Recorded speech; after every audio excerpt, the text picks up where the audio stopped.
النهارده اخترنا لك 10 كلمات مهمين جدا وهيساعدوك كتير قوي في حفظ الكلمات او تعلم اللغه، ويلا بينا نبدا بسرعه في ال10 كلمات. اول كلمه عندنا كلمه اسمها synonym. synonym معناها مرادف، يعني كلمه ليها نفس المعنى لكلمه تانية. كلمه happy وليها synonym او ليها مرادف تاني، ممكن بدل ما تقول happy تقولها pleased.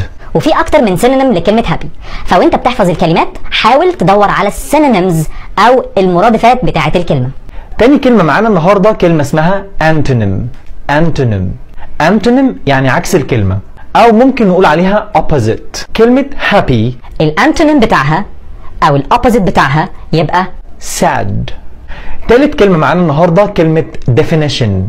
definition definition يعني تعريف. ولما تحفظ كلمه جديده حاول تبص على الديفينيشن بتاعها بالانجليزي. رابع كلمه معانا النهارده كلمه conjugation. conjugation وconjugation يعني تصريف. ومعظم الافعال عندنا في اللغه الانجليزيه افعال منتظمه. يعني ايه افعال منتظمه؟ يعني الكونجوجيشن بتاعها او تصريفها في المضارع والماضي والتصريف الثالث، لان كل فعل ليه 3 تصاريف، هتلاقيه بيتبع قاعده معينه اللي هو بتضيف للفعل دي او اي دي او اي اي دي. يعني الفعل لو كان لايك هيبقى liked liked، لو الفعل visit هيبقى visited visited. لكن في بعض الافعال هتبقى مضطر ان انت تحفظها زي كلمه see يرى see saw seen.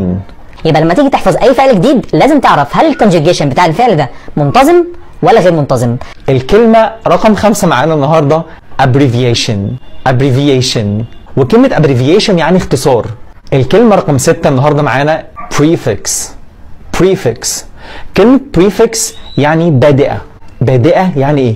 في اللغه الانجليزيه في بعض البادئات او الحروف، مجموعات الحروف اللي ممكن تحطها في اول الكلمه علشان تغير المعنى، زي كلمه happy لو حطينا لها UN هتبقى unhappy.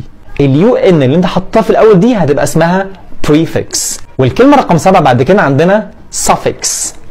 suffix ودي عكس البريفكس. البريفكس جت في اول الكلمه لكن السفكس هتبقى في اخر الكلمه. كلمه happy يعني سعيد، لو لقيت الكلمه دي هتبقى معناها سعاده واسمها happiness. happiness happiness يعني سعاده، فهنلاقي ال NESS بتدل على الاسماء وجت في اخر الكلمه علشان تغيرها. كلمه play يعني يلعب، player يعني لاعب. الكلمه رقم 8 النهارده اسمها derivative. derivative derivatives او derivation اللي هو الاشتقاق.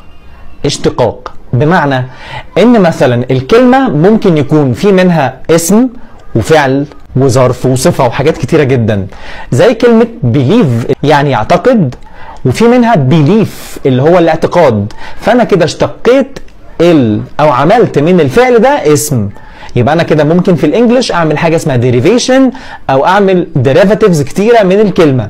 يعني اقول believe تبقى belief، وفي عندي believable يعني يمكن تصديقه. تمام؟ يبقى انا لو عندي derivatives ده هيخليني يبقى عندي ادراك كبير جدا للكلمات، او ان انا يكون عندي حصيله كلمات كويسه جدا. الكلمه رقم 9 معانا النهارده كلمه infinitive.